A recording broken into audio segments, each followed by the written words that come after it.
ಇದೆ ಅದನ್ನ ಹೋಗಿದ್ರಿ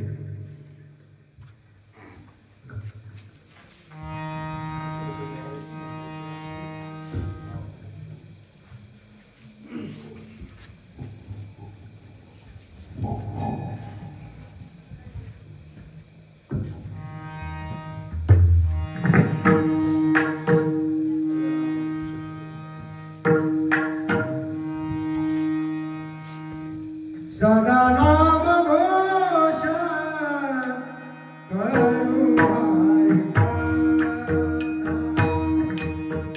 सदा नाम घोष करू हरि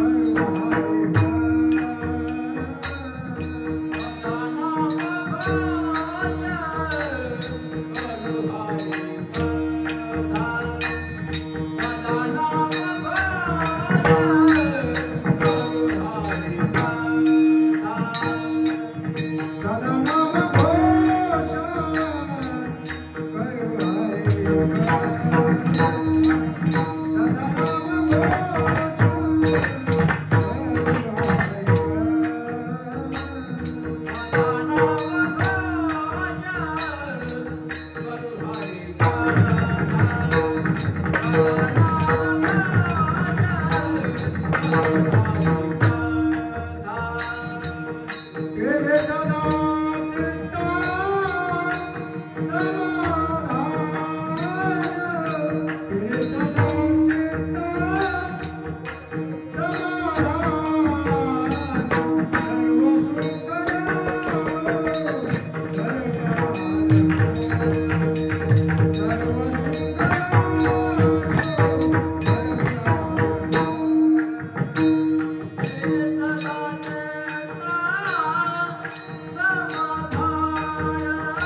हरि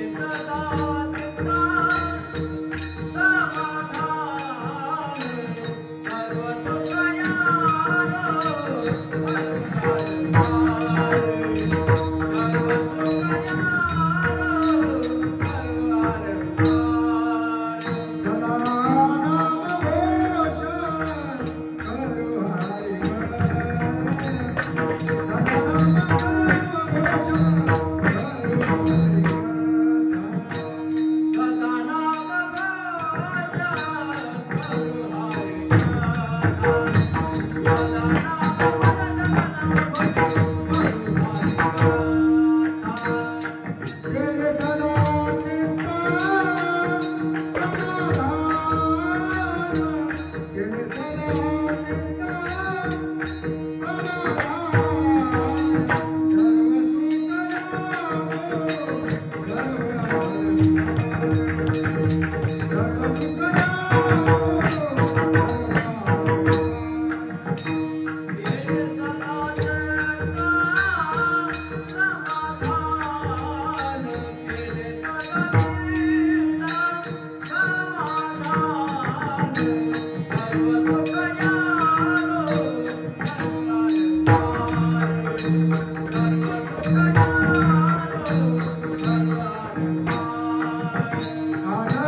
Vittala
आनंद निर्भर डुलतसो असो ऐसा कोटे आठवची नाये देहीच विजयी भोगदशा सर्व सुख ज्ञान सर्व अलंकार आनंद निर्भर डुलतसो तुका म्हणे आम्ही झालो अग्निरूप लागो निधी पाप पुण्यांगा सर्व सुख ज्ञान सर्व अलंकार आनंद निर्भय डुलतसो महायोग पेटे तटे भीमरत्यं परम पुंडरीकाय दातुं निन्द्रं समागत्य निष्कंदमानंद बंदं परब्रह्मलिंगं भजे पांडुरंगं नमो विठ्ठला राजया पांडुरंगा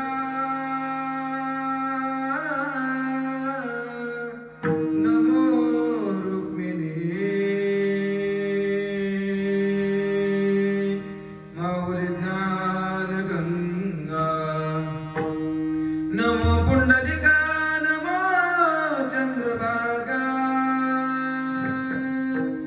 नमस्कार माझा रुक्मिणी पांडुरंगा पांडुरंगा करू प्रथम नमन पांडुरंगा करू प्रथम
पांडुरंगा करू त्यांच्या कृपादान एकतेचा विस्तार बाबाजी सद्गुरुदास तुका ओम ब्रह्मानंदं परमसुखदं केवलं ज्ञानमूर्ति द्वंद्वातीतं लग्नसुदर्शनं तमस्यादिलक्षणं एकं नित्यं विमलमचलं सर्वदी साक्षीभूतं भावातीतं त्रिगुणरहितं सद्गुरुतं नमामि गुरुर्ब्रह्मा गुरुर्विष्णु गुरुर्देवो महेश्वरा गुरुहाच साक्षात् परब्रह्म तस्मै श्री गुरुवे नमः विश्वविकसित मुद्रा जया चोडी तुझी योग निद्रा दया नमो जे गणेंद्रा श्री गुरुरायित आत्मरूपा गणेश स्मरण होय सकल विद्येचे अधिकरण तेची बंधू सद्गुरु चरण ते नमस्कार दुनियाता ओम नमो ज्ञानेश्वरा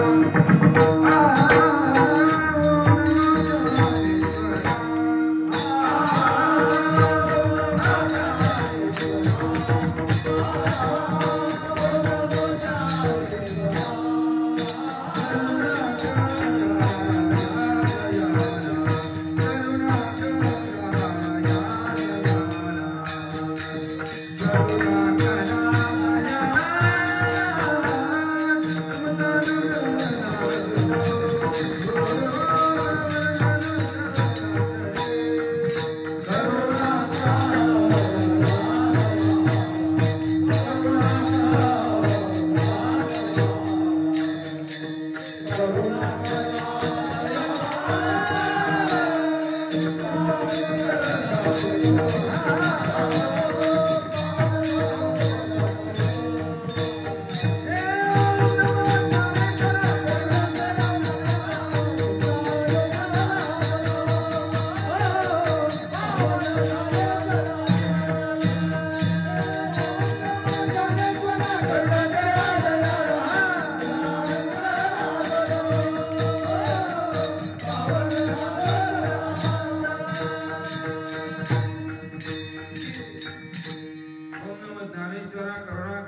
त्याचे असे प्रभावी तुमचा अनुराधाला पवन झालो चराचरी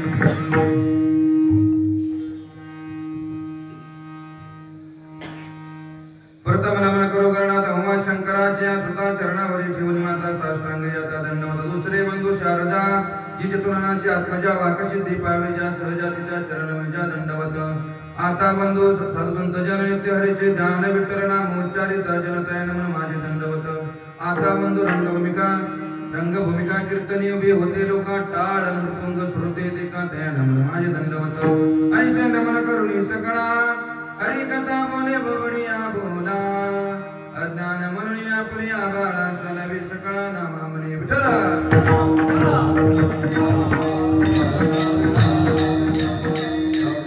प्रस्तुत प्राप्त प्रसंग कीर्तन रूपी सेवे करता घेतलेला आपण जगद्गुरु जगद्वंदनी वैराग्याचे मूर्तिमंत पुतळे सदैव वैकुंठ गमन करणारे संत तुकोबारायांचा चार चरणाचा आणि जीवनामध्ये नाम प्राप्त झाल्यानंतर आलेला अनुभव या आपण व्यतीत करतात विठ्ठला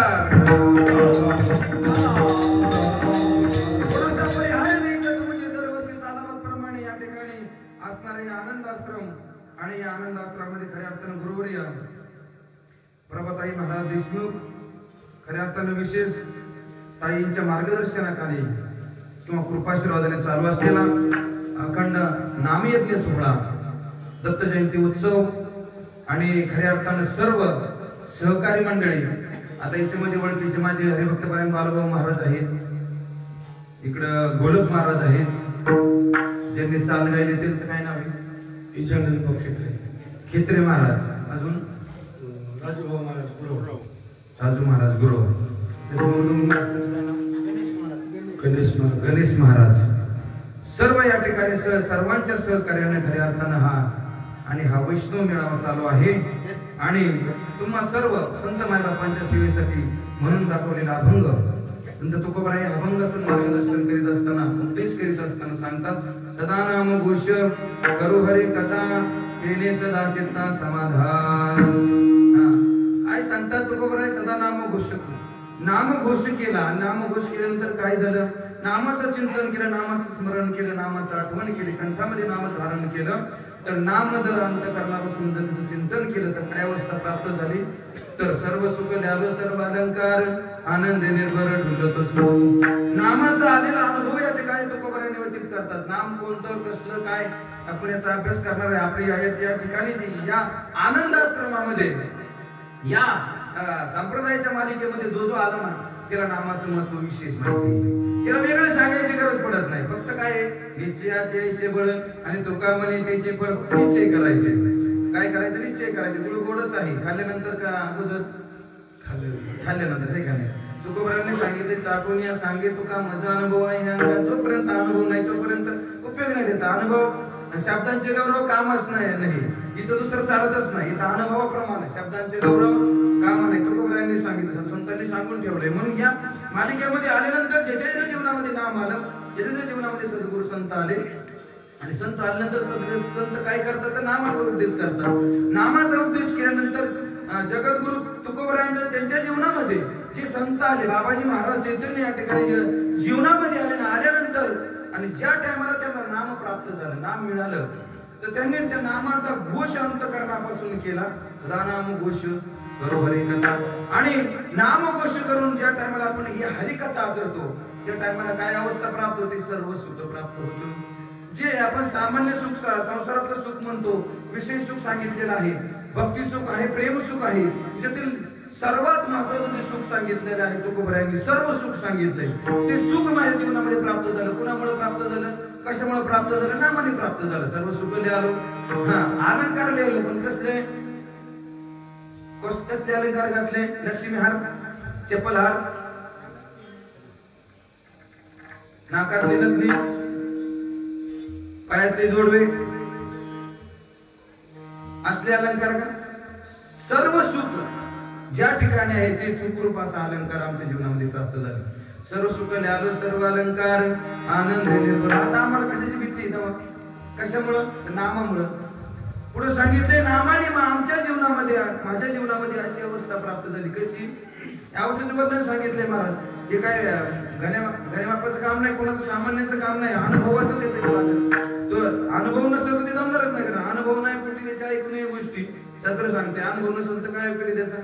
मग या अनुभवाचं प्रमाणित, अनुभवाप्रमाणे सांगितलं. प्रथमतच सांगितलं अनुभवाप्रमाणे शब्दांचे गौरव कामा नाही. ती अवस्था नामाने प्राप्त झाली. तुकोबर आहे म्हणला, असो ऐशी कोटे आठवची नाही देहीच विदेही भोगदशा. देहामध्येच मी ती अवस्था प्राप्त होते, मेल्यानंतर प्राप्त होत नाही. मोक्ष मेल्यापाठी होईल ऐशी जे म्हणतील ते अतिमूर्ख. मेल्या मोक्ष होत नाही म्हणजे मेल्यानंतरच बघू. हा, मेल्यानंतर मोक्ष तर नाही महाराज, पण मेल्यानंतर संपत नाही महाराज, मेल्यानंतर चालू होते परत. म्हणून ही जी अवस्था प्राप्त होते तर जीवनामध्ये ज्ञानोबरायांच्या जो अभंग आहे, आपण ज्ञानदेव प्रमाण, निवृत्ती ज्ञान, समाधी संजीवन, या अभंगाला आपण चालला होतो का नाही? अख्ख्या महाराष्ट्रावर सगळेजण या अभंगाला, या चरणाला चालला होते. आता ही जी समाधी संजीवन, ज्ञानोबराची संजीवन समाधी घेतल्यानंतरचा अभंग एक अगोदरचा आहे अभंग आहे का नाही? जीवनासह समाधी प्राप्त होते त्याला संजीवन म्हणतात. ज्ञानदेव प्रमाण, निवृत्ती ज्ञान, समाधी संजीवन. सहजीवनामध्ये सहजीवन जगत असताना त्याला समाधी प्राप्त झाली. कुणाच्या कृपेने प्राप्त झाली? निवृत्ती देवी ज्ञान. यासाठी चाल लावायची आपल्याला, आपल्या स्मरणात राहण्यासाठी. चाल मोकर लावून काय उपयोग त्याचा?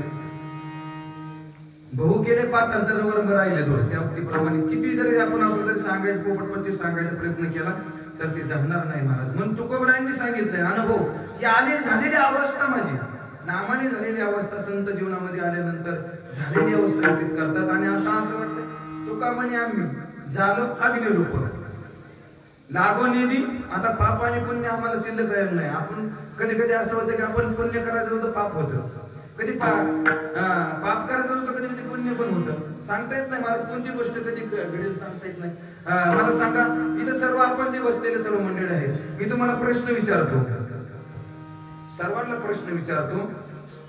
इथं बसलेल्यापैकी पुण्यवान कोण कोण आहे?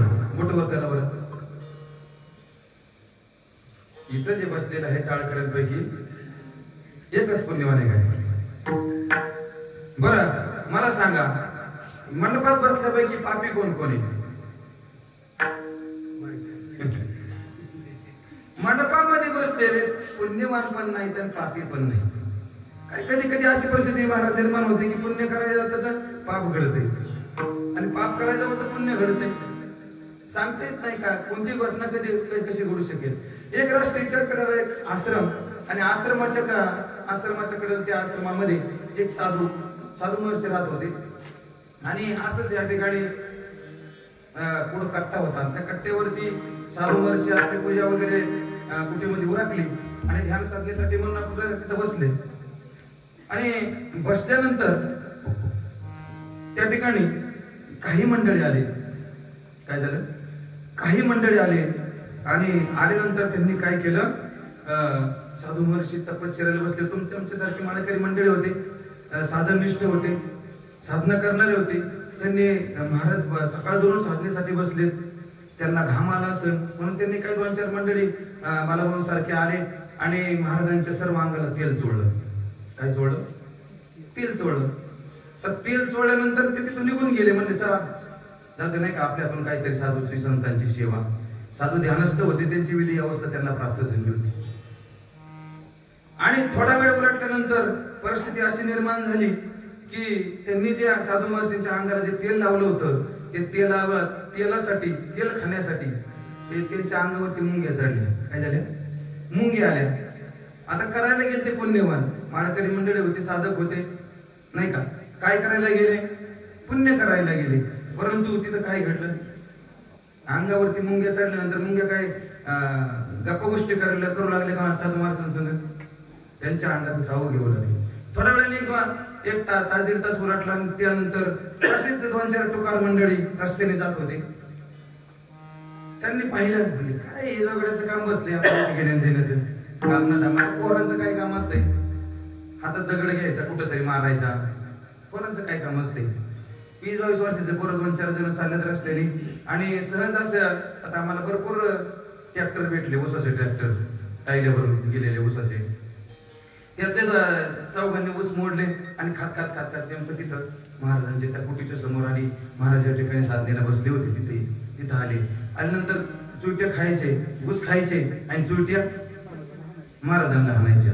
महाराजांच्या अंगावरती चुलट्या हाणल्यावर चुलट्या खाली पडायच्या आणि तिच्या मुंग्या होत्या, त्या मुंग्या सर्व पुढे गोळा झाले महाराज खाली चुलट्यावरती. मला सांगा, मला प्रश्न काय विचारला होता मी तुम्हाला की पुण्यवान कोण आणि पापी कोण सांगता येते का?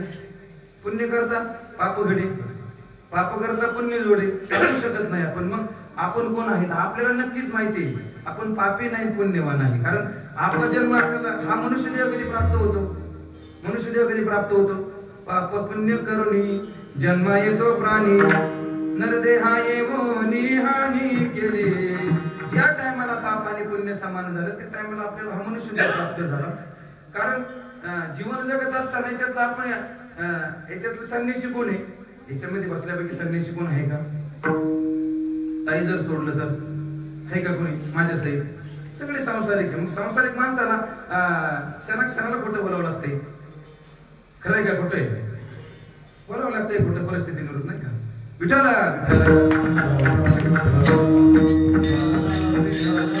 आमची तीच परिस्थिती झाली. आम्हाला अर्धा तासाला फोन येत होता. आम्ही सांगायचं आलो तासाभरात, आलो 1.5 तासात, आलो अर्ध्या तासामध्ये, आलो 15 मिनिटात. असं करता का परत 7:15 वाजले. म्हणजे सांगायचं तात्पर्य खोटं बोलावं लागत. म्हणजे सांगता येत नाही आपल्याकडून. ज्ञात अज्ञात घडू शकतं महाराज. पुण्य घडतंय पाप सांगता येत नाही. परंतु आपण जर पुराणाचा जर धांडोळा जर विचार केला तर भीष्माचार्य सारखा थोर ज्ञानी ज्याने आयुष्यभर आजीवन ब्रह्मचारी व्रत त्याचं पालन केलं, ते असे असणारे भीष्माचार्य काय परिस्थिती झाली त्याची? शेवटी बाणाच्या सेवेवरती पडायची पडायली. का बरं? त्याने आयुष्यभर काय केलंय? मुलबाळ होते का त्यांना? वडिलांचं लग्न होत नाही म्हणून त्यांनी तिथं प्रार्थना केली, आजीवन ब्रह्मचारी व्रत पालन करेल म्हणून. फक्त हस्तिनापुराचा विकास व्हावा, कुणीतरी चांगला धर्मनिष्ठ कार्यकर्ता असावा, कुणीतरी गादीवरती बसवावा चांगला आणि आपल्या साधनेसाठी निघून जावं. परंतु परिस्थिती काय घडली? शेवटी कुठं बाणाच्या शेळीवरती पडावं लागलं. का? काय कारण असं? केले कर्म जाने याची बघा रे, केले कर्म जाने याची बघा रे, केले कर्म जाने याची बघा रे, केले कर्म जाने याची बघा रे, केले कर्म जाने याची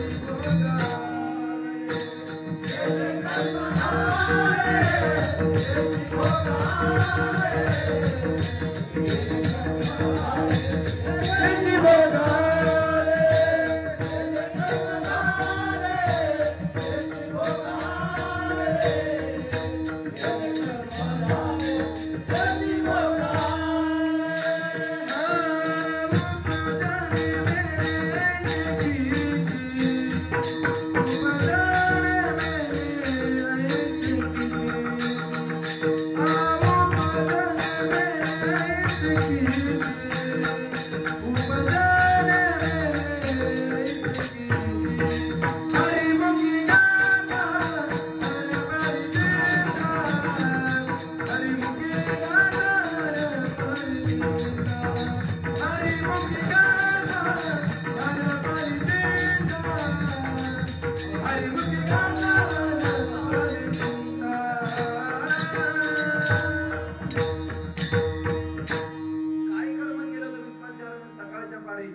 धर्मसेवेला जात असताना वास्तविक पाहता भीष्माचार्य कोण होते? अष्टवसूपैकी एक वसू होते, ते देव होते.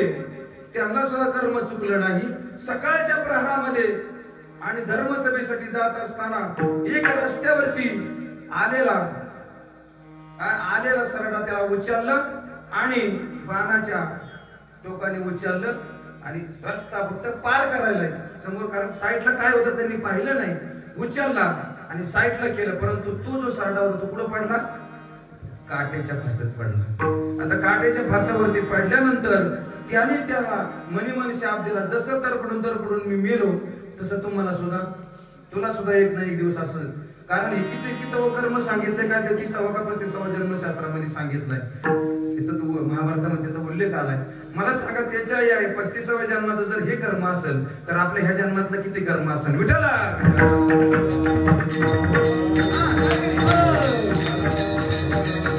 मला सांगायचं तात्पर्य असं आहे की आपण एक काम करू शकतो.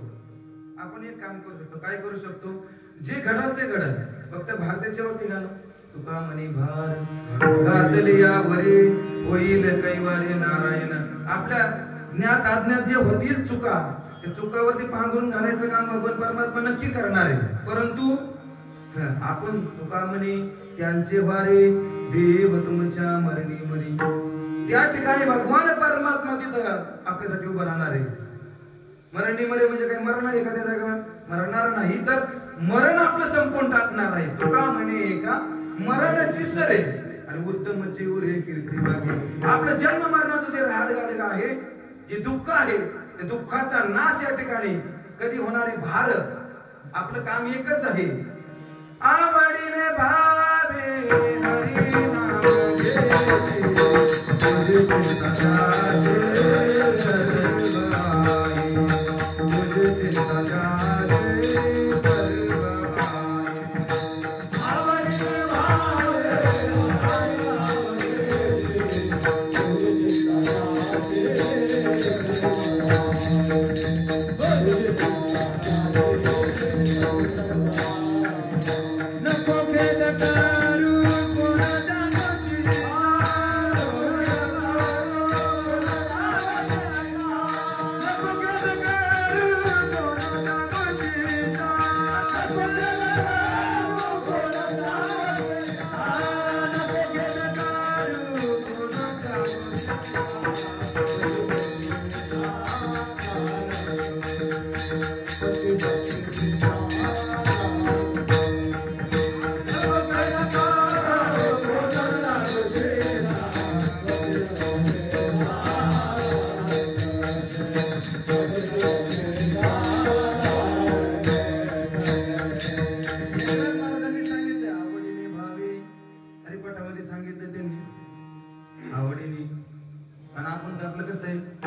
देवा तो आमचा अंगाचा गेला ताप. मग काय तुम्ही मला कशाला म्हणून विठ्ठला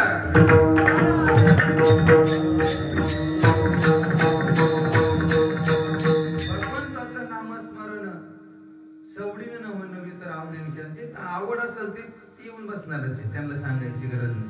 आणि ज्यांना विचारलं चला कीर्तन, चल कीर्तन का सप्ताह भरलाय, सप्ताह चालू आहे सुंदर दत्त जयंती निमित्त मोठा कार्यक्रम आहे आश्रमात. नाही म्हणजे काय म्हणे मराय टाइम नाही. काय टाइम नाही? मराय टाइम काढायला लागतो का? असं कधी घडलं का? मराय टाइम नाही. अरे वेळ आल्यावर काय नाही का? घडी घडी काळ वाट याची पाही,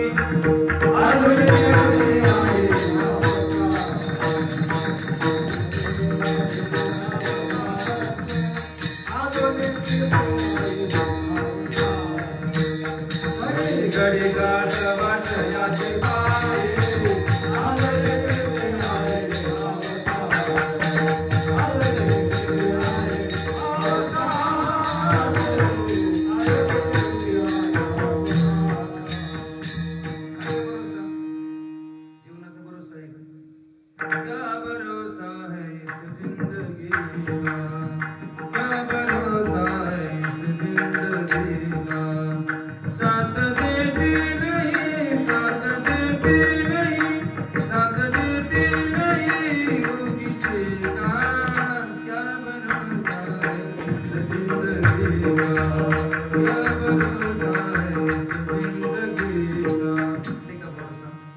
कोण दिवस येईल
ह्याचा भरोसा नाही, कधी काळ या ठिकाणी येऊन जाईल सांगता येते. ज्याप्रमाणे उंदराला खाण्यासाठी बोका टाकलाय, घडी घडी काळ वाटयाची पाये.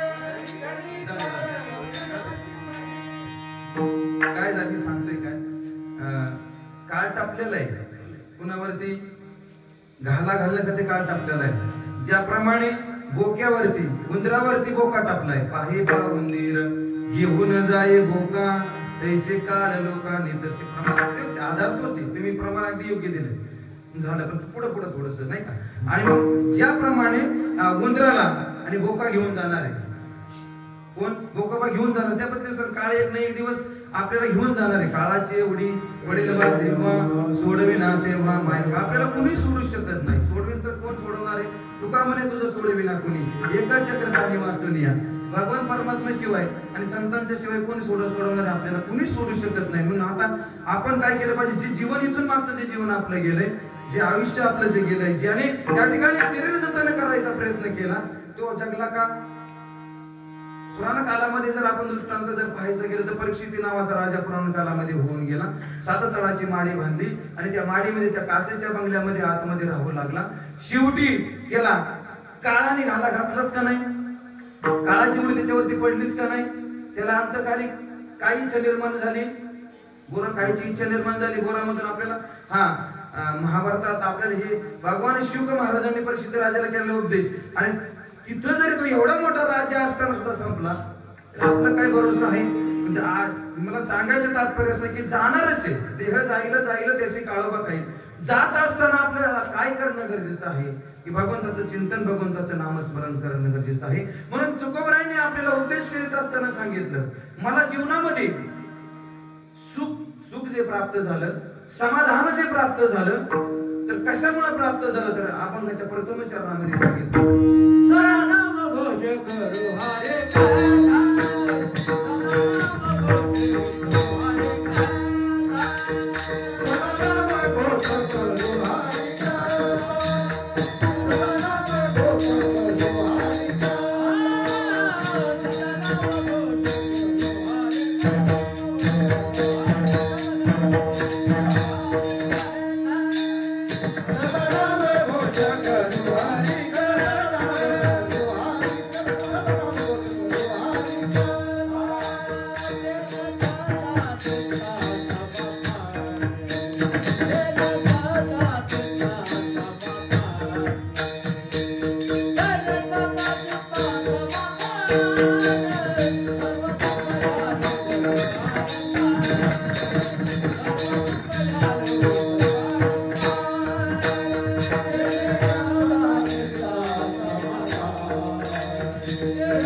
हरे नामस्मरण करावं लागेल, तोपर्यंत समाधान मिळू शकत नाही. आपण संसारामध्ये जर विचार करीत बसलो तर संसारात समाधान आहे का महाराज? दीड मात्र तरी समाधान आहे का? तेने सदा चित्ता समाधान, कधी नामस्मरण केल्यानंतर समाधान प्राप्त होतं. परंतु आपण काय करतो महाराज, कांदा करतो नाही का, कांदा करतो, कांद्यामध्ये नाही मिळाले 4 पैसे तर मग पुढे ऊस करतो. ऊसाला कधी कधी पाणी पुरतं नाही पुरतं, आता इकडे पुरत असं समजा, पण ह्याच्यात नाही तर त्याच्यात, त्याच्यात नाही तर त्याच्यात कुठं तरी समाधान पाहतो. पण समाधान तिथं मिळतंय का? वास्तविक पाहता संसारात समाधान मिळूच शकत नाही. संसारात मात्र सुद्धा सुख नाही, परंतु तिथं आपण अपेक्षा तिथं करतो, कारण ह्याच्यात नाही त्याच्यात.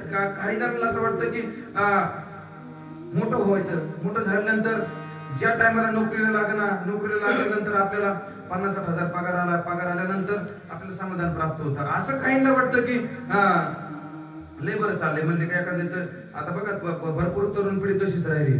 कुणाचं 22 झालं, कुणाचं 25 झालं, कुणाचं 30 झालं, काही 35 झाले. आमच्याकडे 45-50 वर्षापर्यंतची पोरं तशीच आहे. त्यांना वाटतं हे काही मस्त पैकी आपले गाडी काढतात, पुढे हिरोन माग होंडा, हिरो होंडा गेली फिरायला, त्याला असं वाटतं की लग्न केल्यानंतर सुख लागेल, समाधान लागेल. मिळतंय का समाधान? तर भास आहे.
सर्व सुखाची आशा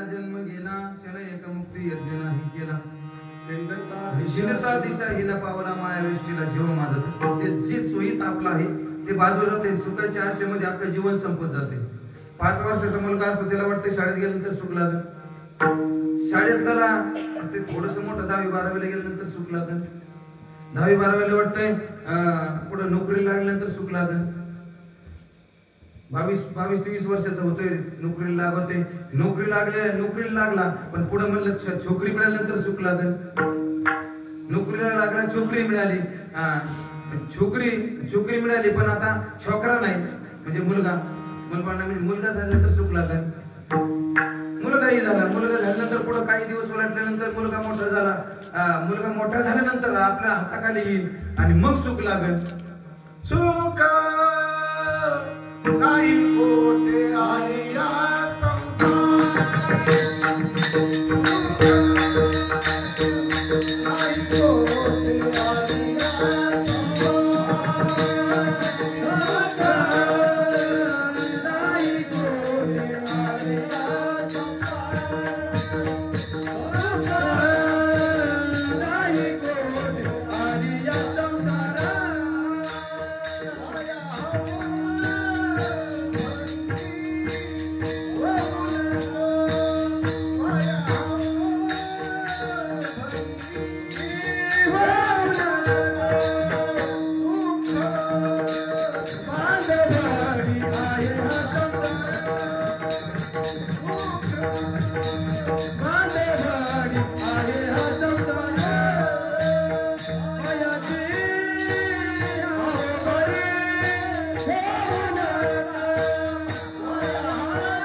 आपलं जीवन चाललंय.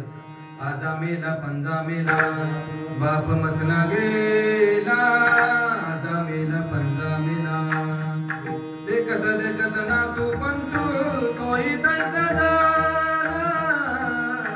तोही तैसा झाला, उठा जागा पाटी, भैयाले मोठे उठा जागा पाटी.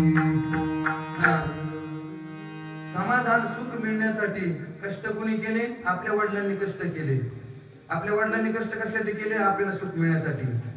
आपल्या वडिलांच्या वडिलांनी आजोबांनी कष्ट केले कशासाठी? आपल्या वडिलांना सुख लागण्यासाठी. आपल्या पंजोबांनी कष्ट केले कशासाठी? आपल्या आजोबांना सुख लागण्यासाठी. परंतु सगळे संपले, राहिले काय महाराज? काही शिल्लक नाही. संसारात दुःख आहे काय?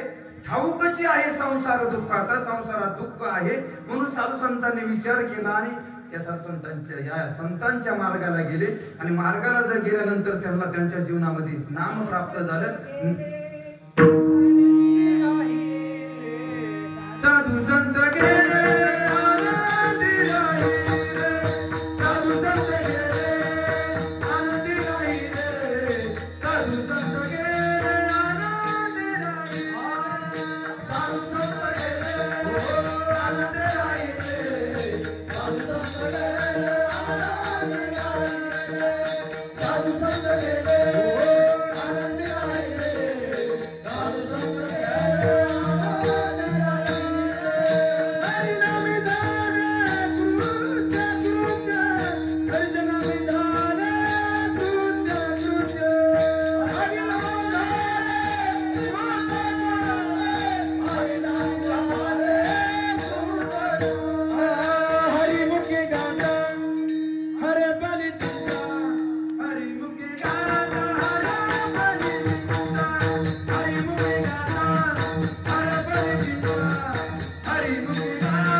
मार्गाने साधू संत गेली आनंदी राहिली. त्या मार्गाने कोण गेलं? माझी शबरी मैया त्या मार्गाने गेली. ज्या टायमाला आणि शबरी मैया शबरी मातीचं त्या टायमाला लग्न करायचं ठरलं. लग्न करायचं ठरल्यानंतर तो असणारे जे वडील भिल्लांचे राजे आणि राजाने विचार केला तुला लग्न करावं लागल. पण लग्न करायचं म्हटल्यानंतर त्या ठिकाणी जवळजवळ 100 आणि बकऱ्यांची दावण त्या ठिकाणी आणि मेजवानी पाहुण्यासाठी ठेवलेली होती. तिने ती पाहिलं. कुणी पाहिलं?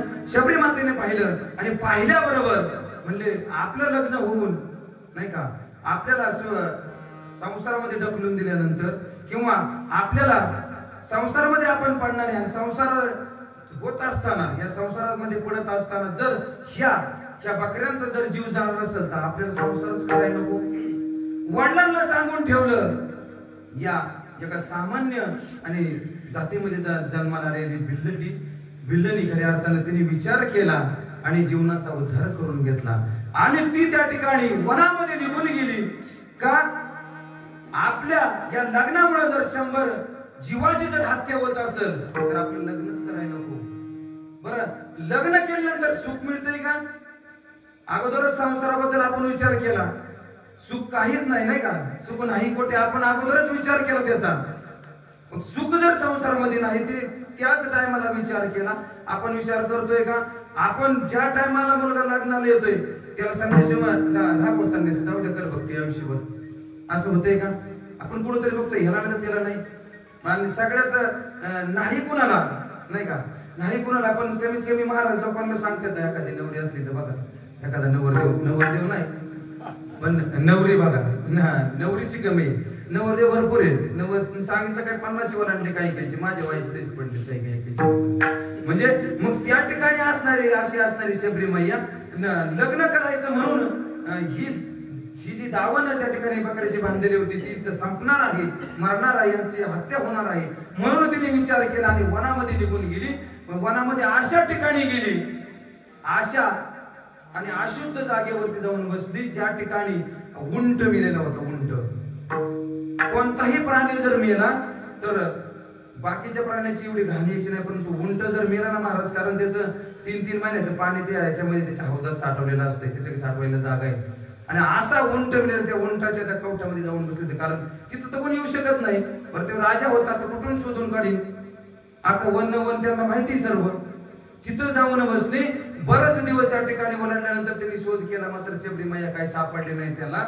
आणि मग एक दिवस सहज शबरी मैया फिरत वनामध्ये आणि फिरत असताना त्या ठिकाणी एक साधू महर्षी आणि साधू महर्षीची कुटी त्यांना दिसते. वय भरपूर झालेलं आयुष्य संपत आलं. कारण का? जीवन कशासाठी जगायचं का जगायचं कारण ही सुद्धा पुण्य आहे महाराज. ही जे भक्ती जीवनामध्ये तशी प्राप्त होत नाही नाम तसं जीवनामध्ये प्राप्त होऊ शकत नाही कारण तुका म्हणे साधन सुलभ गोमटे परिउपदिष्ट पूर्व पुण्य. हे नाम साधना देव भक्ती आणि हरिकथा हे जीवनामध्ये तसं मिळू शकत नाही. याला पुण्यच लागतं. पुण्य पडले बहुत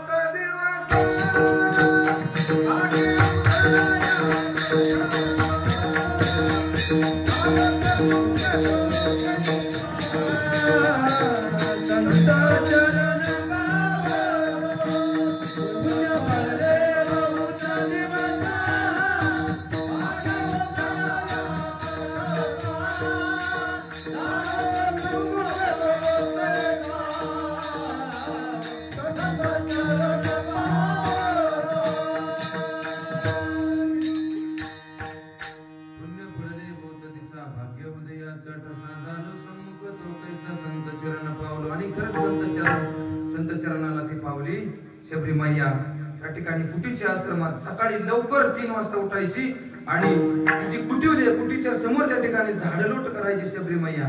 झाडलोट करून या ठिकाणी रानामध्ये जाऊन शेण वगैरे घेऊन यायची सडा समार्जन करायची आणि त्यांचा जो रस्ता त्या ठिकाणी पंपा सरोवराच्या ठिकाणी ज्या स्नानासाठी जो रस्ता जात होता त्या कुटीपासून तर पंप सरोवरापर्यंत असणारा जो रस्ता आहे रस्ता पूर्ण साफ करायची.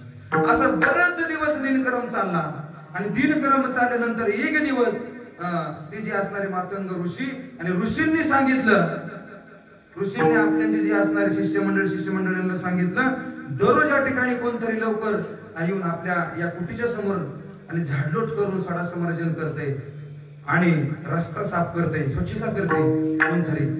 लवकर तुम्ही उठून पहा तर त्या ठिकाणी एक दिवस ज्या टायमाला साफसफाई करण्यासाठी ती आणि शबरीमाया त्या ठिकाणी उठलेली साफसफाई करणार तेवढ्या त्या ठिकाणी असणारी जी मातंग ऋषींच्या शिष्यमंडळी होते त्यांनी पाहिलं आणि पाहिल्याबरोबर त्यांनी सांगितलं अशी कोणीतरी एक महिला आहे, बरीच वर्षाची महिला आहे आणि ती महिला त्या ठिकाणी येते, झाडलोट करते, सडासमार्जन करते आणि परत निघून जाते. मग दुसऱ्या दिवशी त्या ठिकाणी बरोबर आणि परत आणि ते जे असणारे शिष्यमंडळी त्यांनी पकडलं आणि सांगितलं आमच्या ऋषींची, आमचे जे गुरु आहेत त्या गुरूंची गाठ घ्या. मग त्या ठिकाणी दुसऱ्या दिवशी जी असणारी शबरीमाया मातंग ऋषींची गाठ घ्यायला भेट घ्यायला गेली, परंतु त्यांचे जे असणारे जे शिष्यमंडळी होते परत तिची अवस्था फार बिकट झाली होती. केस अंगावरती सर्व साडी फाटलेली, दात काळे कुट्ट झालेली आणि त्यांना माहिती पडलं की कुणीतरी अशी सामान्य स्त्री आहे अशीच नाही का विद्रूप होती, विद्रूप दिसाय चांगली होती, परंतु वनात राहायचं म्हणलं तिथं काय सर्व तेल वगैरे काय मिळणार आहे का, फणी वगैरे. आणि मग त्या ठिकाणी त्यांनी पाहिल्यानंतर त्या मातंग ऋषींनी ज्या टायमाला आणि शबरीमायेला उपदेश केला, नामाचा उपदेश केला, परंतु एक दिवस आणि त्यांचे शिष्यमंडळींनी पाहिलं, म्हणले काय आपल्या साधू महर्षींना आणि गुरूंना सुद्धा काय कळतंय का महाराज, कळत सुद्धा नाही, कोण महिला कुठली किती वयाची याला काय कळत नाही, तर राहणीमान कसं काय कसं. आणि हुशारवाने तिला जवळ घेतला, उपदेश केला. म्हणून त्या ठिकाणी दुसऱ्या दिवशी स्नानासाठी जे ऋषी मंडळी सर्व त्यांचे शिष्यमंडळी स्नानासाठी सकाळी लवकर ज्या टायमाला तिथं जे पंपा सरोवर ते पंपा सरोवर स्नानासाठी गेले आणि जात असताना त्या सरोवरावरती जे पाणी होतं ते महाराज तिथं पाणी न राहता तिथं अख्खं रक्त झालं, पाण्याचं रक्त झालं. आणि असं त्या ठिकाणी झाल्याबरोबर रक्त झाल्याबरोबर ते परत कुटीमध्ये आले आणि ऋषींची भेट घेतली. म्हणजे आज मात्र पाणी दिसत नाही, सरोवरातलं पाणी दिसत नाही, तर रक्त दिसतंय. तर म्हणले तुम्ही आव्हान केला एका महिलेचा जी सत आहे, जी तपश्चर्या आहे, जिची साधना आहे, जिने आतापर्यंत आणि त्याग केला, तिचा तुम्ही उपहास केला आणि तिच्यामुळे खऱ्या अर्थाने तिचे सरोवर पाण्याने भरलेलं जे सरोवर आहे ते रक्ताने भरलं. तिची क्षमा याचना करा, तिचं दर्शन घ्या. मग ज्या टायमाला त्यांनी परत जाऊन पाहते तर खरोखर आहे तसं पर्वत पाणी झालं. मला सांगायचं तात्पर्य असं, कोण कसा आहे कसा दिसतो याच्याशी मतलब नाही, कारण त्याची भक्ती श्रेष्ठ आहे. आणि त्यांच्या जीवनामध्ये, कुणाच्या जीवनामध्ये, शबरी मातेच्या जीवनामध्ये ते नाम प्राप्त झालं. कुणाच्या कृपेनं, मातंग ऋषींच्या कृपेनं ते नाम प्राप्त झालं. त्यांनी सांगितलं 80,000 वर्षानंतर इथं कोण येतील, बरोबर रामचंद्र भगवान येतील. तिने वाट पाहिली किती वर्ष, 80,000 वर्ष भगवान परमात्म्याची वाट पाहिली. आपल्याला जर सांगितलं गुरूंनी उपदेश केला आणि आपल्याला सांगितलं तुम्हाला काय आता लगेच भगवंताचा अनुभव येणार नाही, नामस्मरण केलं लगेच अनुभव येणार नाही, किंवा देव तुम्हाला समजणार नाही, प्राप्त होणार नाही, तुम्हाला कमीत कमी 100 वर्ष जाऊन द्यायला लागेल. वास्तविक पाहता आता आयुष्यच तेवढे, अल्प आयुष्य मानव देह चेतगणले ते अर्धरात्र काय मध्ये बाला तो पिढा रोग क्षय काय भजना शिवले. वास्तविक पाहता आयुष्य आपल्याला किती आहे, 100 वर्ष, त्यातलं 50 वर्ष झोपेत गेलं, 50 वर्ष शिल्लक राहिले. 50 वर्षातलं 25व्या वर्षी लग्न होते, खाली राहिले 25 वर्ष जे मधले जे आहे ते संसार करता 50 वर्ष कधी संपून सांगताच येत नाही महाराज, कधी आयुष्य संपून जाईल, भरोसा नाही आपला, नाही का. मग मला सांगायचं तात्पर्य असं आहे की तिने विश्वास ठेवला, कुणाच्या गुरुच्या शब्दावरती विश्वास ठेवला आणि भगवंताची वाट पाहिली. दररोज त्या ठिकाणी रानामध्ये जायचे, द्रोण बनवायचं, पळसाच्या पानाचं द्रोण बनवायचं त्या द्रोणामध्ये, आणि ती जी असणारी बोर गोळा करायची. बरं ते बोर गोळाच नव्हती करीत, ती का गोड आहे का आंबट आहे हे सुद्धा पाहायचे ती महाराज. एक दिवस खऱ्या अर्थाने तिची असणारी इच्छा सुद्धा पूर्ण झाली.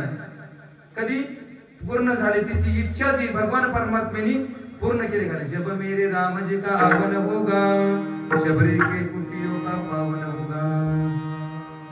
म्हणजे ही जी अवस्था महाराज कधी प्राप्त होईल, कधी प्राप्त होईल, तर ज्या टायमाला आपल्या जीवनामध्ये संत येतील, संतांनी ज्या टायमाला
प्राप्त झालं आणि ते सुख जे प्राप्त झालं ते कसं प्राप्त झालं, कोणत्या पद्धतीचं प्राप्त झालं, तुकोबरायांनी अभंगाच्या तृतीय चरणामध्ये सांगितलं. सर्व सुखानानो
सर्व सुख, जे सुख संसारात मिळत नाही, जे सुख विषयामध्ये मिळत नाही, ते सुख सर्व उत्तम असणारं जे सुख आहे ते सर्व सुख माझ्या जीवनामध्ये प्राप्त झालं. तर कशाने प्राप्त झालं? नामाने प्राप्त झालं. सर्व सुख ल्यालो सर्व अलंकार आनंद निर्भर डुलतो स्व विठ्ठला.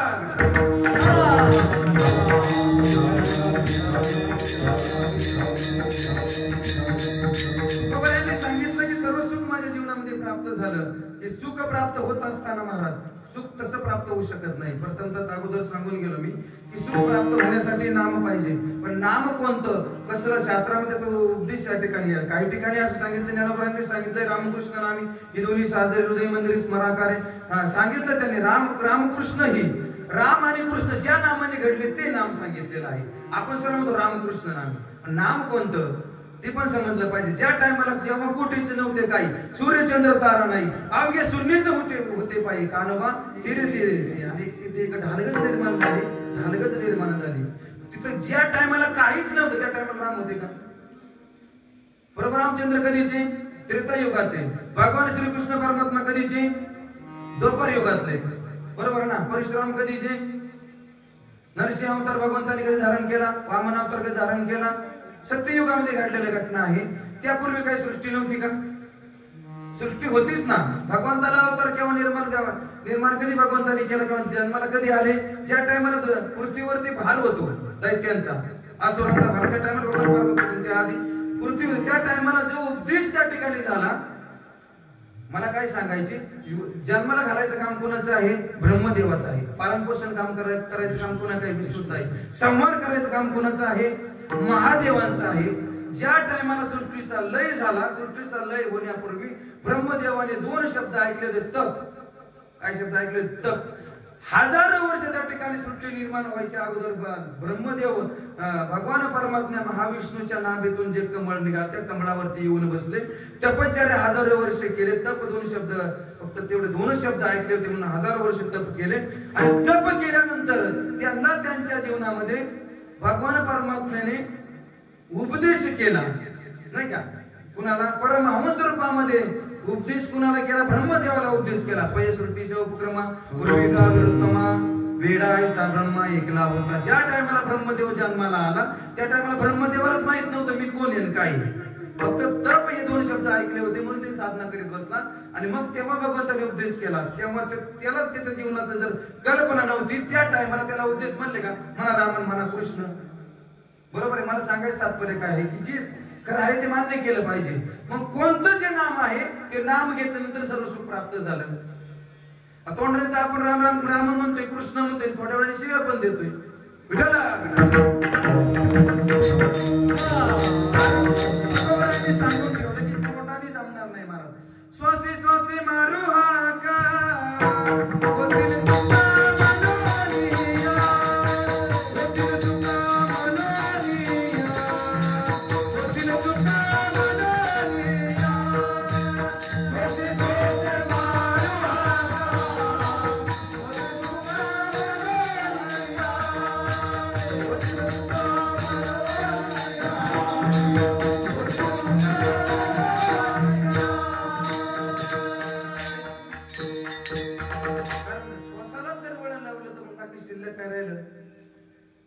परापच्यंती मध्यमा वैखरी 4 वाणे शास्त्रात सांगितलं. परे गुण परते घर तेथे राहू निरंतर. हे परावाणीने एकदा नामस्मरण जर आपलं घडलं, आपल्या ह्या येडा आणि पिंगला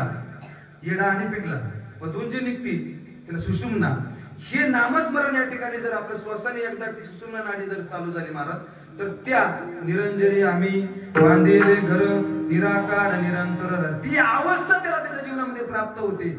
एकदा का जीवाला त्याला छंद त्या नामाचा लागला की काय सांगता येते का महाराज? शब्दाचं वर्णन आहे का? हारे काही गावाचा नाही नावाचा, हारे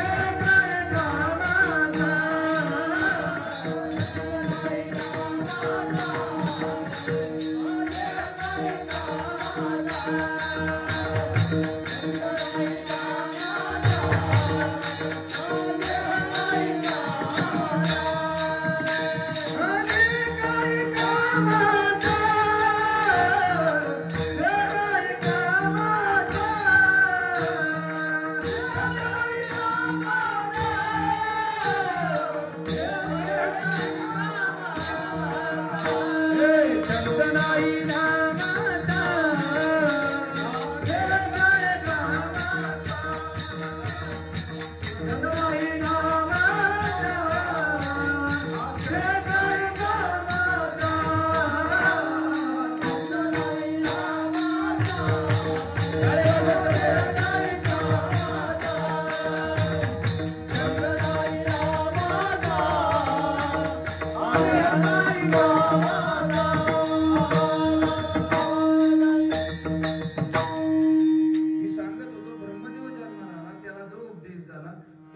राम आणि कृष्णाचा उपदेश झाला असेल का? नाही. उपजली या बालकाशी नाव नाही तर येपाशी ठेवली अनावे उदित. ज्या टायमाला आपण नाव जे ठेवतो, आपण जन्माला आल्यानंतर नाव अगोदर का जन्माला नंतर नाव? जन्माला आल्यानंतर नाव का नाव अगोदर? बरोबर ना. उपजल्या बालकाशी नाव नाही तर येपाशी ठेवली या नावे. जे आपण त्याला नाव ठेवू त्या नावाने तो त्या ठिकाणी होत येत असतो. तसं भगवान परमात्म्याला एक विशिष्ट नाम या ठिकाणी ठेवलं आणि त्या नामाची ओळख ब्रह्मदेवाला झाली. ब्रह्मदेवाला ज्या नामाचा उपदेश झाला ते नाम जर आपल्याला परंपरेने जर आपल्या जीवनामध्ये आलं तर मग काय मी उद्धार पावेल. आजी फिटले माझे कोडे बहुत जन्माचे साकडे आणि कोंदाटले पुढे परब्रह्म सावळी. आणि ही अवस्था ज्या टायमाला ब्रह्मदेवाने 1000 वर्ष तपश्चर्या केली, नामसाधना केली, नामसाधना केल्यानंतर त्याला सृष्टी उत्पन्न करायची शक्ती प्राप्त झाली. कुणाला? ब्रह्मदेवाला. म्हणून आपल्याला सृष्टी उत्पन्न करायची नाही, आपल्याला आपल्या जीवनाचा उद्धार करून घ्यायचा आहे. तर आपल्याला आपल्या जीवनाचा जर उद्धार करून घ्यायचा असेल तर नामच घ्यावं लागेल. आणि ते जर नाम आपल्या जीवनामध्ये संतांच्या सद्गुरूच्या कृपेने जर आलं तर आपल्याला जी अवस्था प्राप्त होते, काय जी अवस्था प्राप्त होते त्या अवस्थेचं वर्णन तुकोबरायांनी या ठिकाणी अभंगाच्या 3ऱ्या चरणात सांगितलं.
अवस्था आणि त्याला अवस्था जी प्राप्त होते त्या अवस्थेचं वर्णन तुकोबरायांनी केले की असं व्हायचं होते.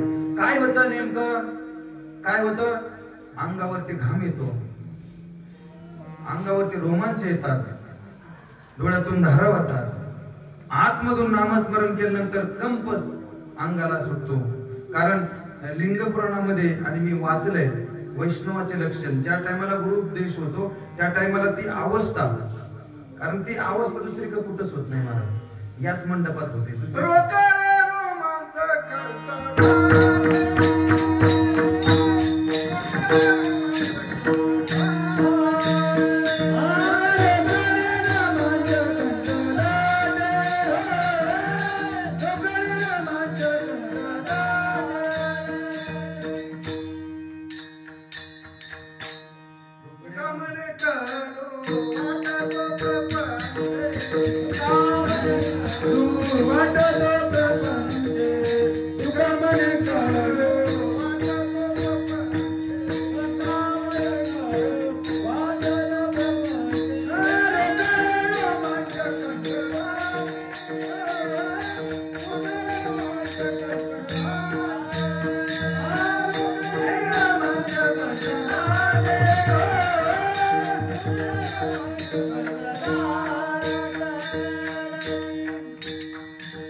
काय सांगितलं? तुका म्हणे कडू वाटतो प्रपंच रोमांच कंठराटे.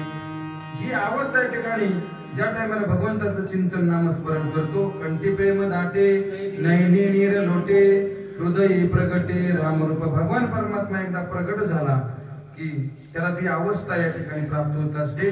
ती अवस्था प्राप्त होण्यासाठी काय करावं लागतं तर चिंतनच करावं लागतं. कारण चिंतनासी न लगे वेळ, करावे ते सर्व काळ, काळ वेळ नाम उच्चारिता नाही, दोन्ही पक्ष पायी उद्धरती. भगवंताचं चिंतन करण्यासाठी त्याला कुठं जायची यायची गरज नाही. कारण तुका म्हणे नाम आमचे अवघे हेची धाम.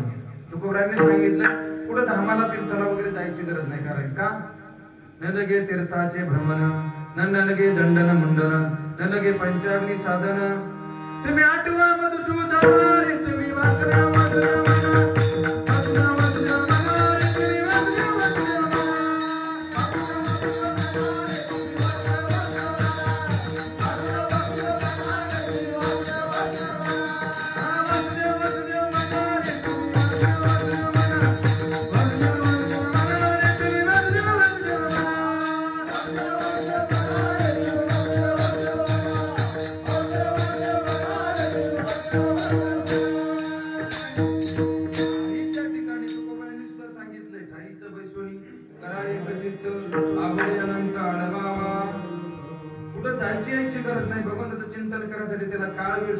लागत नाही.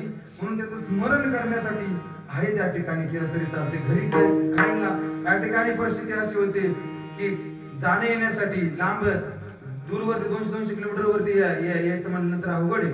परंतु आहे त्या ठिकाणी जर आपण भगवंताचं चिंतन जर मनापासून जर केलं तर त्याला त्या ठिकाणी सुद्धा भगवान परमात्मा भेट देऊ शकतो. कारण भगवान परमात्मा बहु आहे करणावंत अनंत हे नाम जातीचं जे नाम आहे आणि ते जर आपण नाम घेतलं तर भगवान परमात्मा करुणावंत आहे. तत्काळ हाके सरसी उडी आणि धावणे स्तंभ फोडी नाही का.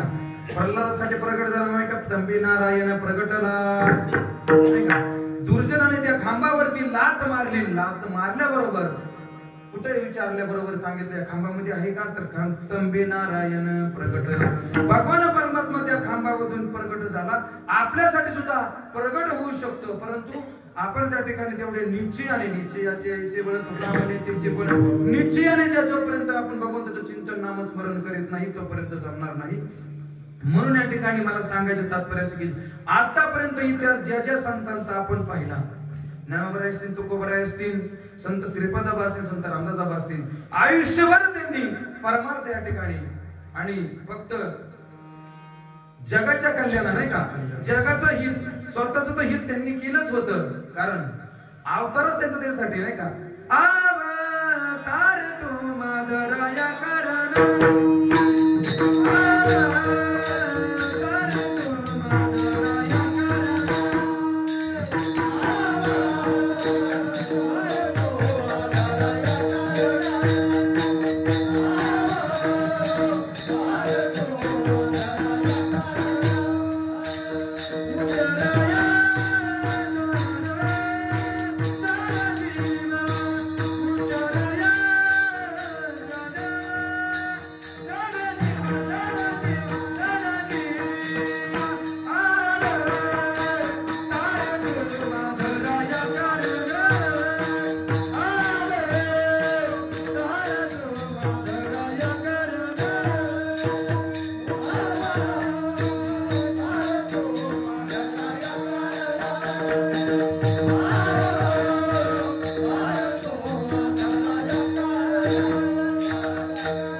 शिकलेलंच पाहिजे. ग्रॅज्युएशन झालेलंच आहे, त्याचं भरपूर शिक्षण आहे, त्यालाच दिला जातो असं काही नाही. निजानाबाई कुठं शिकाय गेली, सखूबाई कुठं शिकाय गेली, मीराबाई कुठं शिकाय गेली. हे ज्या संत होऊन गेले या ठिकाणी थोर संत मंडळी होऊन गेले ते कुठं गेले शिकण्यासाठी. नाम उच्चारिता कंठी आणि पुढे उभा जगजती. भगवान परमात्मा त्या ठिकाणी प्रगट होतो. कुठं ज्याचा भाव असं नाही का, भाव थोर प्रेमाचा भुकेला हाचे दुष्काळ तयार. भगवान परमात्म्याला भगवान तस्मात भाव, भगवंताला फक्त भाव आवडतं नाही, भावाशिवाय दुसरं. कारण भाव बळे आकळे एरवी ना कळे. ज्याप्रमाणे आपल्या हाताला आलेला आवळा, आवळा म्हणजे आलेला फोड, त्या फोडाला आपण किती जपतो? हातावरती जो फोड येतो त्या फोडावरती आपलं सारखं लक्ष असतं, नाही का? त्या पद्धतीनुसार भगवंताला जर आपण ज्याप्रमाणे आपल्या हाताला आलेल्या फोडावरती आपलं मनोमन लक्ष असतं, त्याला काय होऊ नये, धक्का लागू नये, दुखन म्हणून, तेवढं लक्ष जर आपण भगवंताच्या नामावरती जर दिलं तर काय होतं? तर आपला उद्धार होईल का नाही? बरं, त्यासाठी त्याला कुठे जायची गरज नाही. प्रथमतः सांगितलं एक सहज या ठिकाणी जुन्या काळची घटना आहे, 100 वर्षापूर्वीची घटना आहे. एक आणि माळी समाजाचा माणूस आणि विहिरीमधून पाणी शेंदत असताना, नाही का, आणि शेंदता त्या आपल्याला माहितीये मोठ नाडा विहीर दोरी भंडारी, आणि ते मोठ नाडा ते पाण्यातून त्या विहिरीतून जे पाणी काढायचं ते पाणी आणि खाली सोडायचा, आणि त्या ठिकाणी शेतामध्ये पाणी सोडत असताना त्याच ठिकाणाहून 4-2 तुमचे आमच्या सारखे साधक मंडळी चालले होते, आणि जात असताना संध्याकाळचा टायमिंग 4-5चा टायमिंग, आणि त्या टायमिंग मध्ये त्यांचा संध्याकाळच्या टायमिंगमध्ये काय असतं, आपला हरिपाठ असतो, आणि हरिपाठ चाललेला होता. हरिपाठामध्ये आणि प्रमाण चाललं होतं आदिनाथ गुरु सकळ सिद्धांचा मचिंद्रायाचा मुख्य शिष्य मचिंद्राने बोध गोरक्ष केला, गोरक्ष वळला घैनी प्रति घैनी प्रसादी निवृत्ती दाता ज्ञान देवाचा तुझविले. त्यांच्या ठिकाणी त्याला बाकीचं काही लक्षात राहिलं नाही, ते तेवढे 2च शब्द त्याच्या लक्षामध्ये राहिलं, घैनी प्रसादी निवृत्ती दातार ज्ञानदेवाचा. आता शिकलेलं असल्या कारण, आमच्या बाजूला असल्या कारण त्याने ते चुजविले म्हणायचं, तर ते तेवढं फक्त वळ म्हणायचं. आपलं पाणी चालू, शेतामध्ये पाणी चालू, आणि गैली प्रसादे निवृत्ती दातार ज्ञानदेवाचा चुजविले, म्हणजे त्याच्या शब्दामध्ये जो भाव होता, त्याचा जो अंतःकरणाची जी स्थिती होती महाराज, काही न लगे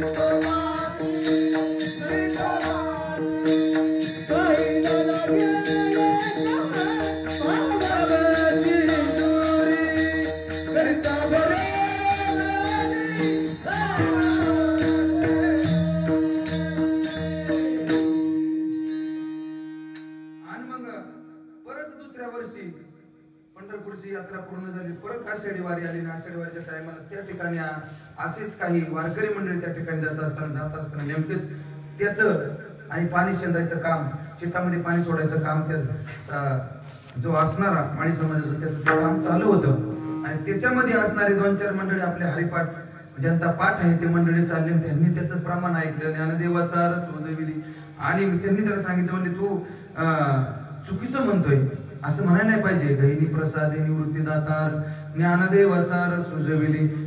ज्ञानोबरायांनी त्याचा सर्व विस्तार केला, आणि तू असं काय म्हणतो, म्हणजे तुझ्या हातून हे चुकीची गोष्ट घडली असं म्हणायला नाही पाहिजे. त्याच्या मनात थोडं त्याला फार वाईट वाटलं. भगवंताचं आपण नामस्मरण करतो, तोंडाने बोलतो, काहीतरी भगवंताला आपण शिवीच देतोय असं त्याला वाईट वाटलं, आणि मग ते जे असणारे 2-4 वारकरी मंडळी ते पंढरपूरला निघून गेल्यानंतर त्या ठिकाणी परत ज्या टायमाला तिथं पोहोचल्यानंतर भगवान परमात्म्याने त्यांना साक्षात दृष्टांत दिला. तर सांगितलं, जो माझा भक्त आहे, तुम्ही तर भक्त आहात, तुम्ही तिथं आला, परंतु त्याला यायला टाइम नाही किंवा त्याला वेळ नाही, तिथं नामस्मरण माझा करीत होता, आणि त्याचं जे नामस्मरण चालू होतं ते तुम्ही बंद पाडलं. त्याला आता एक काम करा, त्याचं जे चाललं होतं तसंच तुम्ही सांगा. तुम्ही जर नाही सांगितलं, तुमची जी चाललेली वारी सुद्धा व्यर्थ जाणार आहे. असं म्हटल्याबरोबर परत ज्या टायमाला वारकरी तिथे ते जो असणार माळी समाज त्याच्या जवळ गेले, त्याला सांगितलं, बाबा तुझं जसं आहे तसं मन.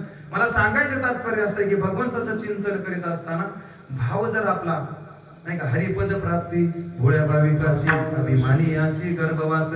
इथं अभिमानी चालत नाही, अहंकार चालत नाही. अहंकार नाडी गेला तो कामने वाया गेला, अहंकार गेला तो कामने देव झाला. या ठिकाणी कोणतीही जी परिस्थिती आहे त्या परिस्थितीमध्ये आपल्याला भगवंताचं चिंतन करायचं आहे. पण चिंतन करीत असताना कोणताही मनामध्ये गतिबाधा किंवा मीपणा इथं चालणार नाही, कारण मी सोडला पाहिजे नाही आहे मी हा कोण हा विचार झाला पाहिजे. मी कोण आहे?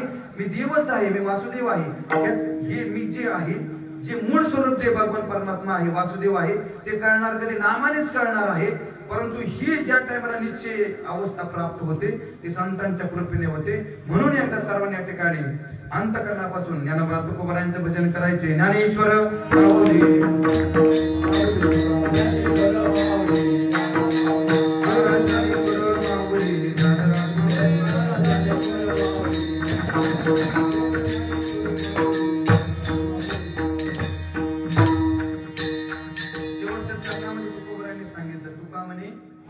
आम्ही झालो अग्निरूप लागोनी दे पाप पुण्यांगा. मला सांगा, आपल्याला वावरामध्ये शेंगा पेरायचे, शेंगदाणे पेरायचे, काय भुईमुग पेरायचे, भुईमुग करायचं. आणि भुईमुग करायचं म्हटल्यानंतर आपण काय करू? ते शेंगदाणे घेतले आणि तव्यावरती भाजले. काय केलं? शेंगदाणे घेतले, तव्यावरती भाजले आणि भाजल्यानंतर दुसऱ्या दिवशी पाबर वगैरे जोडली, ट्रॅक्टरला पाबर वगैरे ते जोडले आणि जोडून पेरायला सुरुवात केली. पुढल्या 2-4 महिने काही 8 दिवस गेल्यानंतर भुईमुग असा उगवून वरती आला आणि त्याला काही दिवसांनी शेंगा लागल्या. शेंगा आपल्याला खायला आल्या. येतील का? मला सांगायचं तात्पर्य असं आहे की नामस्मरणाने काय अवस्था प्राप्त होते. तुकोबारांनी त्याचं शाश्वत उदाहरण दिलं. बीज भाजून केलेलं आहे, आम्हा जन्म मरण नाही. पाप आणि पुण्य या ठिकाणी संपून जातं कधी? ज्या टायमाला आपण बघून त्याचं चिंतन आणि मनापासून आणि चित्ताने करू. कारण येऊन गोपाळ राहीत येते. कधी? तुका म्हणे चित्त करारे निर्मळ. त्या टायमाला भगवान परमात्मा त्या ठिकाणी येऊन राहतो आणि मग त्याला पाप पुण्य मात्र लागत नाही. असं तुकोबारायांच्या या अभंगाचा माझ्या मतेप्रमाणे तुकोबारायांचं म्हणणं असंच असं असं मला सांगायचं नाही. कारण तुकोबारायांचे चरण सोडायचे म्हणजे आपलं एवढं, कारण तुकोबाराय म्हणजे पंचम वेद आहेत नाही का? पंचम वेद 4 वेदानंतर जर दुसरं कोणाचं तर पंचम वेद म्हणजे संत तुकोबारा आहेत आणि त्यांच्या पुढे माझ्या टोकडे वाचेल मी काय वर्णन करणार. परंतु आपल्याला काय करायचे? चरण सोडवायचे नाही. काय करायचे? चरण सोडवायचे नाही, चरण धरायचे. चरण धरायचे आपले, सुटून जायचे. हा, सोडायचा प्रयत्न करायचा नाही, धरायचा प्रयत्न करायचा. साधू संतांनी चरण धरायचा प्रयत्न केला. म्हणून या ठिकाणी वास्तविकता आम्हाला यायला थोडस 15-20 मिनिटं उशीर झाला. वेळोवेळ आम्हाला फोन येत होते, परंतु काय करणार, सकाळच्या बारी तिकडं 10 ते 12 संगमनेरला कार्यक्रम असल्यामुळं थोडं येता उशीर झाला आणि ट्रॅफिक वगैरे थोडस रस्ता त्याच्यामुळे टाइम लागला.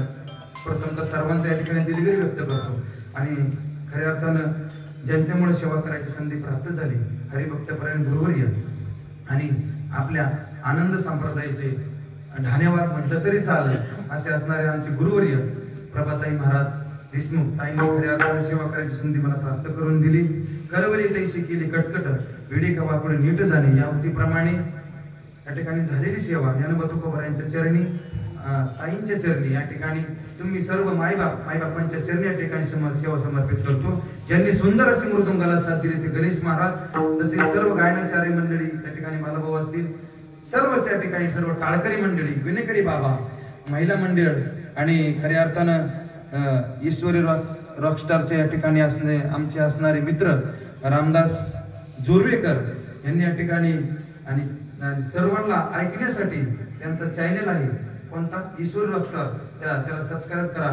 कारण ते सर्वांना कीर्तन श्रवण करायला त्यांचा अंतःकरणापासून आभार. म्हणून झालेली सेवा तुम्हाला सर्वांच्या ठिकाणी समर्पित करून या ठिकाणी सेवेला सल्पेराम देतो. विठ्ठल जय जय.